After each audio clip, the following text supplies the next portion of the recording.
Good morning, all of you.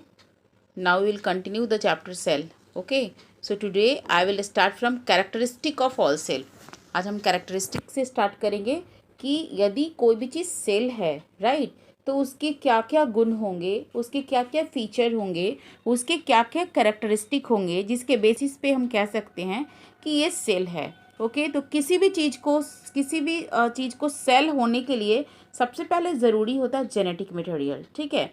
यदि किसी भी चीज़ के अंदर जेनेटिक मटेरियल है, साइटोसोल है और प्लाज्मा मेम्ब्रेन मीन्स की आउटर कवरिंग है, देन हम कह सकते हैं कि ये मटेरियल जो है, ये चीज़ जो है वो सेल है, राइट. तो क्या होता है जेनेटिक मटेरियल? जेनेटिक मटेरियल जो होता है in the form of DNA और आरएनए के बीच में, डीएनए और आरएनए के फॉर्म में प्रेजेंट होता है ना. कहाँ पे प्रेजेंट होगा? Inside the nucleus. ये जो डीएनए आरएनए जो है, यानी जो जेनेटिक मटेरियल है, वो न्यूक्लियस में प्रेजेंट होगा. ठीक है. और इसका इम्पॉर्टेंस क्या है?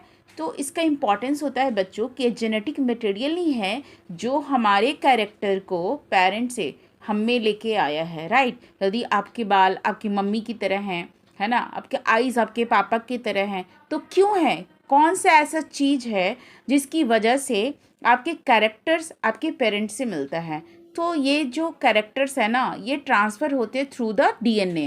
यानी आपका डीएनए आपके पेरेंट्स से मिलता है और वो डीएनए कहाँ प्रेजेंट होता है? इस न्यूक्लियस के अंदर, राइट. सो ये डीएनए आरएनए जो जेनेटिक मटेरियल है, किसी किसी में डीएनए जेनेटिक मटेरियल होता है, किसी किसी ऑर्गेनिज्म में आरएनए जेनेटिक मटेरियल्स होता है, राइट.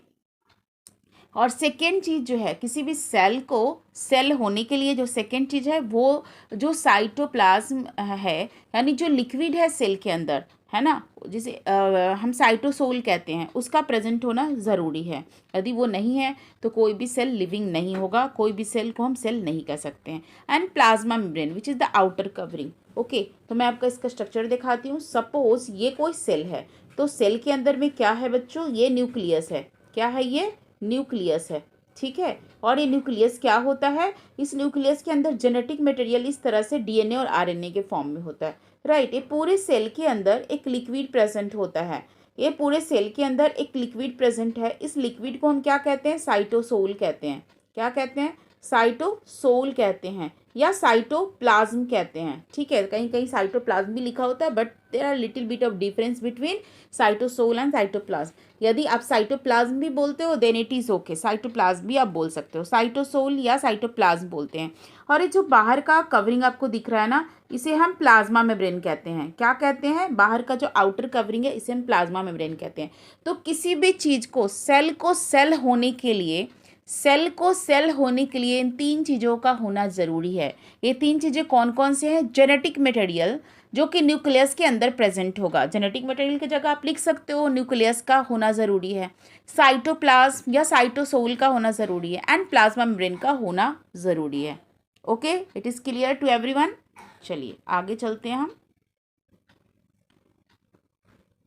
Next slide.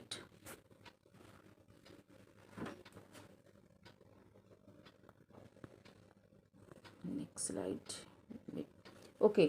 सो आगे जाने से पहले हम ना एक चीज़ क्लियर कर लेते हैं बच्चों. सेल ऑर्गेनल्स क्या होता है? क्योंकि ये टर्म्स आपको आने वाला है, आगे बार बार आएगा.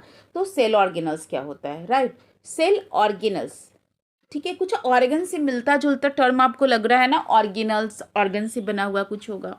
ठीक है, बिल्कुल ठीक ही लग रहा है. हम इसे लिटिल ऑर्गन बोल सकते हैं. ओके. जैसे आपको मैंने सेल का स्ट्रक्चर दिखाया था. यदि ये सेल है और ये क्या है? ये न्यूक्लियस है, राइट. ये न्यूक्लियस है जो इसके बीच में होता है और इसके अंदर कुछ लिक्विड भरे होते हैं जिसको हम क्या बोलते हैं? साइटोसोल या साइटोप्लाज्म. और इसी के बीच में सेल ऑर्गेनल्स होता है. ये छोटे छोटे ऑर्गेनल्स होते हैं, जैसे कि माइटोकॉन्ड्रिया हो गया. क्या है ये? माइटोकॉन्ड्रिया है. ठीक है. राइबोसोम, लाइसोसोम, इंडोप्लाज्मिक रेटिकुलम, है ना, गोल्गी बॉडीज, है ना, these all are the cell organelles. Okay. अब ये बताओ सेल ऑर्गेनल्स का फंक्शन क्या होता है? आपको पता है सारे सेल ऑर्गेनल्स का कुछ ना कुछ स्पेसिफिक फंक्शन होता है. लाइक माइटोकॉन्ड्रिया क्या काम करता है? माइटोकॉन्ड्रिया का क्या फंक्शन है? माइटोकॉन्ड्रिया एटीपी का सिंथेसिस करता है. ठीक है. माइटोकॉन्ड्रिया सिंथेसाइज एटीपी बनाता है. राइबोसोम का क्या काम है? राइबोसोम जो है प्रोटीन का सिंथेसिस करता है. Okay. And Golgi bodies packaging, transport, modification का काम करता है। इंडोप्लाज्मिक रेटिकुलम कुछ जो है कुछ चीज़ों का बनाने का काम करता है। लाइजोसोम सुसाइडल बैग है। तो इस तरीके से न्यूक्लियोलस न्यूक्लियस जो है कंट्रोलिंग सेंटर है। तो इस तरीके से आप देख रहे हो हर एक सेल ऑर्गेनल्स का कुछ ना कुछ स्पेसिफिक फंक्शन है ना। आप एक बात बताओ, आपके बॉडी के अंदर ऑर्गन है ना, तो कंपेयर करो आपके बॉडी के अंदर जो ऑर्गन है ना, उस ऑर्गन का क्या कोई स्पेसिफिक फंक्शन है? बिल्कुल है। जैसे आपका ब्रेन सोचने का काम करता है, आपका हार्ट सर्कुलेशन का काम करता है ना, स्टमक डाइजेशन का काम करता है, ठीक है।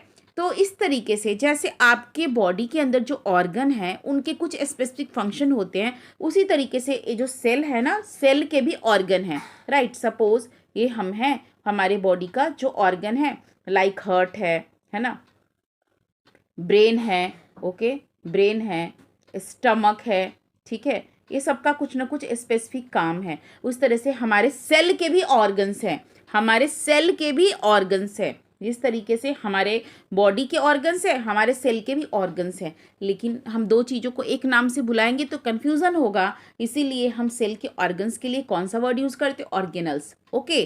तो अब आपको क्लियर हुआ, little organ present in the eukaryotic cell, है ना, छोटे छोटे ऑर्गन्स। और बेसिकली मैंने यूकैरियोटिक सेल क्यों लिखा है? क्योंकि आपने देखा था इसके पहले कि prokaryotic cell is devoid of organ और ऑर्गेनल्स, कोई ऑर्गेनल्स नहीं होता है उसके अंदर, ऑर्गेनल्स के नाम पे सिर्फ राइबोसोम होता है। तो बेसिकली यूकैरियोटिक सेल के अंदर ही ऑर्गेनल्स प्रेजेंट होते हैं। They are made up of macro और माइक्रो मॉलिक्यूल्स। और ये ऑर्गेनल्स किसके बने होते हैं? अब एक बात बताओ, आप जो भी खाओगे, जो भी फूड आप लेते हो, उसी से तो आपका बॉडी बना है, उसी से तो आपका सेल बना है, और उसी से जो है ये ऑर्गेनल्स भी बने होंगे।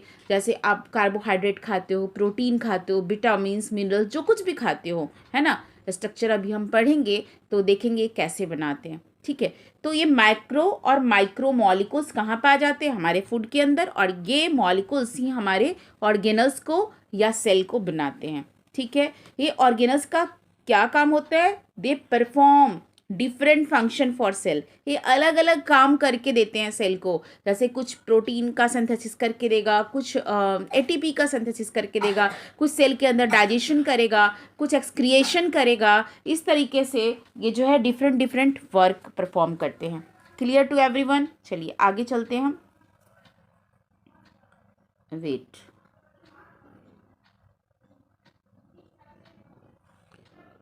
एक मिनट। नेक्स्ट जो है हम एक एक ऑर्गेनल्स को एक एक जो सेल का जो कंपोनेंट था, जो सेल को सेल बनाता है, लाइक न्यूक्लियस, एंड जो उसके सेंटर में होता है कंट्रोलिंग सेंटर है, लाइक प्लाज्मा मेम्ब्रेन जो सेल का आउटर कवरिंग है, एंड साइटोसोल, ओके। सबके बारे में क्या करके डिस्कस करते हैं। तो ये start from the nucleus, okay. हम न्यूक्लियस से स्टार्ट करते हैं। तो बच्चों न्यूक्लियस आपको पता है सबसे पहले किसने ढूंढा था? रॉबर्ट ब्राउन ने ढूंढा था। जिस तरीके से सेल को ढूंढने का श्रेय जाता है रॉबर्ट हुक को, उसी तरीके से न्यूक्लियस को ढूंढने का श्रेय जाता है रॉबर्ट ब्राउन को, right. And it is a controlling centre, okay. ये क्या है? Controlling centre. जैसे आपका ब्रेन क्या है, आपका दिमाग का क्या काम होता है? कंट्रोल करना। आप होल डे क्या एक्टिविटीज़ करोगे, नहीं करोगे, है ना, everything is decided by your brain. So हमारा सेल क्या करेगा, क्या नहीं करेगा, कैसे करेगा, कैसे किसी वर्क को, everything is decided by the nucleus, right. Nucleus सब कुछ, इसलिए कंट्रोलिंग सेंटर है। जैसे आपका दिमाग आपका कंट्रोलिंग सेंटर है ना, तो ये सेल का दिमाग है, right. They are bounded by two nuclear envelope. अभी मैं आपको दिखाऊंगी इसका स्ट्रक्चर, किस तरीके से ये न्यूक्लियस जो है, दो न्यूक्लियर इन्वेलप होते हैं इसके चारों तरफ, ठीक है। दो न्यूक्लियर इन्वेलप होते हैं, इससे बाउंडेड होते हैं। बोथ फॉर्मिंग न्यूक्लियर मेम्ब्रेन होते हैं, और जो मिलके न्यूक्लियर इन्वेलप बनाते हैं, ठीक है। देयर आर मेनी पोर्स, और इस न्यूक्लियर इन्वेलप के अंदर बहुत सारे पोर्स भी प्रेजेंट होते हैं, छोटे छोटे होल्स होते हैं। सपोज ये कोई न्यूक्लियस है ना, तो ये न्यूक्लियस ऐसे नहीं होगा। ये न्यूक्लियस जो होगा डबल मेम्ब्रेनस स्ट्रक्चर है। तो ये न्यूक्लियस जो होगा इस तरीके से होगा, देखो आप ऐसे, ठीक है। देख रहे हो, मैं दो लेयर बना रही हूँ, इतना अच्छा मैं इस पर बना नहीं पा रही हूँ। तो this is what, this is the outer membrane, ठीक है, ये आउटर मेम्ब्रेन है। And this is the what, pores, ये पोर्स है, ठीक है, ये पोर्स है ना। ये पोर्स क्यों होता है, क्योंकि ये कोई ब्लाइंड ऐसा स्ट्रक्चर नहीं ना है जो कोई भी चीज़ें ना अंदर जाएगा ना आएगा। न्यूक्लियस के अंदर कुछ भी बन रहा है तो सेल के जो है बाहर निकल के आएगा, सेल के पास जाएगा, और सेल का कोई भी चीज़ है तो न्यूक्लियस को चाहिए तो न्यूक्लियस के अंदर जाएगा। तो कुछ ओपनिंग तो होना चाहिए जिससे चीज़ों का ट्रांसपोर्ट हो सके। तो these are the opening, these are the pores which is present on the outer surface of the nucleus, जो चीज़ों को अंदर लेके जाता है। Clear to everyone? ठीक है, चलिए एक मिनट। उसके बाद ये जो है there are many pores present in the nuclear envelope. The nuclear envelope encloses the nucleoplasm. और न्यूक्लियर इन्वेलप के अंदर सपोज ये न्यूक्लियर है, मैंने बनाया, अभी मैं ऐसे स्ट्रक्चर बना रही हूँ, इसके अंदर भी बहुत सारे, जैसे सेल के अंदर साइटोप्लाज्म था ना, सेल के इनसाइड में क्या था, साइटोप्लाज्म। तो न्यूक्लियस के अंदर में क्या होगा, nucleo, this liquid is known as nucleoplasm. क्या है ये लिक्विड का नाम, nucleoplasm. Within the nucleus, और इस न्यूक्लियस के अंदर सिर्फ न्यूक्लियोप्लाज्म ही नहीं होता है बल्कि और भी चीज़ें होती हैं। आपको पता होगा क्या क्या होता है। तो यदि ये न्यूक्लियस है तो इसके अंदर एक डार्कली स्टेन एरिया होता है, बिल्कुल ब्लैक कलर का डार्कली स्टेन्ड, है ना, थोड़ा सा ऐसे लगता है कुछ ब्लैक ब्लैक है वहाँ पे, है ना, लेकिन मेम्ब्रेन बाउंड नहीं होता है, इसके अराउंड कोई मेम्ब्रेन नहीं होता है। इसको हम क्या बोलते हैं, न्यूक्लियोलस। क्या बोलते हैं, न्यूक्लियोलस। न्यूक्लियोलस कहाँ होता है बच्चों, न्यूक्लियस के अंदर डार्कली स्टेन्ड एरिया है, उसे हम क्या बोलते हैं, न्यूक्लियोलस। और क्या होता है इसके अलावा, इस तरह का कुछ थ्रेड लाइक आपको चीज़ दिखेगा, जैसा कि मैंने यहाँ पे पहले बताया कि न्यूक्लियस के अंदर जो है जेनेटिक मटेरियल होता है। तो जेनेटिक मटेरियल किस फॉर्म में होता है, इन फॉर्म ऑफ डीएनए और आरएनए। तो ये जो डीएनए और आरएनए कहाँ होगा, ये होगा क्रोमोजोम के ऊपर। और क्रोमोजोम किससे बनता है, ये क्रोमेटिन के धागे हैं। क्या है ये, क्रोमैटिन थ्रेड है। क्या है ये, क्रोमैटिन थ्रेड है, ठीक है। एक क्रोमैटिन थ्रेड जब कंडेंस होता है तो क्रोमोजोम बनाता है, जब क्रोमैटिन थ्रेड कंडेंस होकर क्रोमोजोम बनाता है ना। और इसी ये किससे बने होते हैं क्रोमैटिन थ्रेड, डीएनए और आरएनए से बने होते हैं, ठीक है। तो आपको मैंने बताया विद इन द न्यूक्लियस क्या होता है, न्यूक्लियोलस और क्रोमैटिन थ्रेड प्रेजेंट होते हैं जो कि जेनेटिक मटेरियल को कंटेन करता है। मैं इसका पिक्चर आपको दिखाती हूँ, लेकिन उसके पहले हम इसके फंक्शन को कर लेते हैं ज़रा, उसके बाद मैं इसका पिक्चर आपको दिखाऊंगी। अब देखो फंक्शन ऑफ न्यूक्लियस क्या है बच्चों, जैसा मैंने आपको बताया कंट्रोलिंग सेंटर है। तो सारे एक्टिविटी जो भी सेल के अंदर होगा उसे कौन कंट्रोल करेगा, उसे कंट्रोल करने के लिए कोई चाहिए ना। जैसे आपके घर में कोई भी एक्टिविटी होता है तो जो हेड ऑफ द फैमिली आपके घर में जो सारे एक्टिविटी उनके नियंत्रण में होता है, तो न्यूक्लियस जो है कंट्रोलिंग सेंटर है, सारे एक्टिविटीज़ को कंट्रोल करता है, जितने भी मेटाबॉलिक एक्टिविटी है, ठीक है। इट रेगुलेट सेल साइकिल, मतलब पूरे सेल के साइकिल को, कि सेल कब डिवाइड होगा, कि सेल कब मैच्योर होगा, सेल का डेथ कब होगा, पूरा एक सेल का जो साइकिल चलता है ना, उस पूरा साइकिल को कंट्रोल करता है न्यूक्लियस। एंड और क्या किस चीज़ में हेल्प करता है, transmission of character from parents to offspring. हमारे अंदर जो कैरेक्टर आया है वो कहाँ से आया है, हमारे पेरेंट्स से आया है ना, जिसे हम हेरिडेटरी कैरेक्टर कहते हैं। किसके थ्रू आया, जेनेटिक मटेरियल के थ्रू आया। ये जेनेटिक मटेरियल कहाँ प्रेजेंट होता है, न्यूक्लियस के अंदर प्रेजेंट होता है। तो ये ट्रांसमिशन ऑफ कैरेक्टर में भी हेल्पफुल होता है, मीन्स एक कैरेक्टर को ट्रांसफ़र करने में, पेरेंट्स से उसके बच्चों में ट्रांसफ़र करने में भी हेल्पफुल होता है। तो this all are the activity of the nucleus. Now I am going to show you the structure of nucleus. So this is the structure of nucleus, है ना। तो मैं जिस न्यूक्लियर इन्वेलप की बात कर रही थी, देखो आप यहाँ पर ये न्यूक्लियस, ये पिंक वाला जो दिख रहा है ना, तो न्यूक्लियर इन्वेलप, ये डबल लेयर होता है। एक लेयर इसका बाहर से आता है और एक लेयर इसका अंदर से आता है, ठीक है। ये दोनों लेयर जुड़ के एक ऐसे मोटा सा लेयर बना देता है जिसे न्यूक्लियर इन्वेलप कहते हैं। और इसी के ऊपर छोटे छोटे देखो ये पोर्स है ना, छोटे छोटे होल्स दिख रहे हैं। न्यूक्लियर इन्वेलप के ऊपर छोटे छोटे पोर्स होते हैं, ठीक है, for the exchange of material, okay.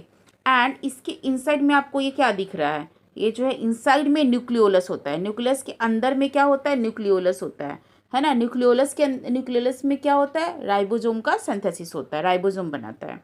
And this is the chromatin का थ्रेड। ये सारे जो आपको दिख रहा है ना, ये क्रोमेटिन के थ्रेड है जो बाद में चल के क्या बन जाता है, क्रोमोजोम बनाता है है ना। और इसी के अंदर लिक्विड प्रेजेंट है, ठीक है, इसी के अंदर एक लिक्विड प्रेजेंट है। This liquid is known as nucleoplasm, ठीक है। तो आपने देखा कि न्यूक्लियस का स्ट्रक्चर कैसा होता है, बाहर में एक इन्वेलप है, राइट, एंड उसके अंदर में उस इन्वेलप के ऊपर पोर्स है, न्यूक्लियर पोर जिसे बोलते हैं, और एक न्यूक्लियर लैमिना है जो इसको स्ट्रेंथ नीचे से ऐसे होल्ड करके रखता है। एंड पोर्स के इनसाइड में जब हम जाएंगे तो न्यूक्लियोलस है, न्यूक्लियोप्लाज्म है, क्रोमेटिन के थ्रेड हैं, और ये इंडोप्लाज्मिक रेटिकुलम वगैरह इसके आउटसाइड में इस तरह से अटैच होता है, जिसे मैं कंप्लीट स्ट्रक्चर जब पढ़ाऊंगी इंडोप्लाज्मिक रेटिकुलम राइबोसोम का तो मैं बताऊंगी, ठीक है। ये राइबोसोम है, राइबोसोम कहाँ बनता है, इस न्यूक्लियोलस के अंदर में राइबोसोम बनता है और इस पोर्स के थ्रू बाहर आ जाता है, ठीक है। कहाँ बना, न्यूक्लियोलस के अंदर, और पोर्स के थ्रू बाहर आता है और इधर अटैच होता है इंडोप्लाज्मिक रेटिकुलम से, right. So this is the structure of nucleus. Okay, मैंने इसे यहाँ पे कंक्लूड किया। देखो जो न्यूक्लियस है ना, आप देख लो न्यूक्लियस कैसा होता है, डबल मेम्ब्रेन स्ट्रक्चर है, ठीक है। इसे आप ड्रॉ भी कर सकते हो। ये क्या है, न्यूक्लियर, और इसको क्या बोलते हैं, न्यूक्लियर मेम्ब्रेन बोलते हैं। इसके ऊपर क्या होता है, न्यूक्लियर पोर होता है। इसके इनसाइड में क्या होता है, न्यूक्लियोप्लाज्म होता है, ठीक है। और इनसाइड में न्यूक्लियोप्लाज्म के अलावा क्या होता है, न्यूक्लियोलस होता है, जेनेटिक मटेरियल होता है। न्यूक्लियस को ब्रेन ऑफ द सेल कहते हैं, ठीक है। और ये क्या करता है, सेल के लिए कौन सा फंक्शन करता है, कंट्रोल एंड कोऑर्डिनेशन, ठीक है। एक कंट्रोलिंग यूनिट है, ठीक है, सेल का कंट्रोलिंग यूनिट आप कह सकते हो। स्फेरिकल सेंट्रल यूनिट, आप चाहे स्फेरिकल सेंट्रल यूनिट यहाँ पे लिखा है, इसके जगह आप कंट्रोलिंग यूनिट लिख सकते हो, कंट्रोलिंग सेंटर लिख सकते हो, है ना। स्फेरिकल इसका शेप है, स्फेरिकल सेंट्रल यूनिट है, आप लिख सकते हो, कुछ भी लिख सकते हो, राइट। सो यहाँ पे पूरा कंक्लूड करके आपको जैसे फंक्शन आता है न्यूक्लियस के बारे में पूछा जाता है तो आप पूरा ये लिख सकते हो। This is all about the nucleus. Thank you.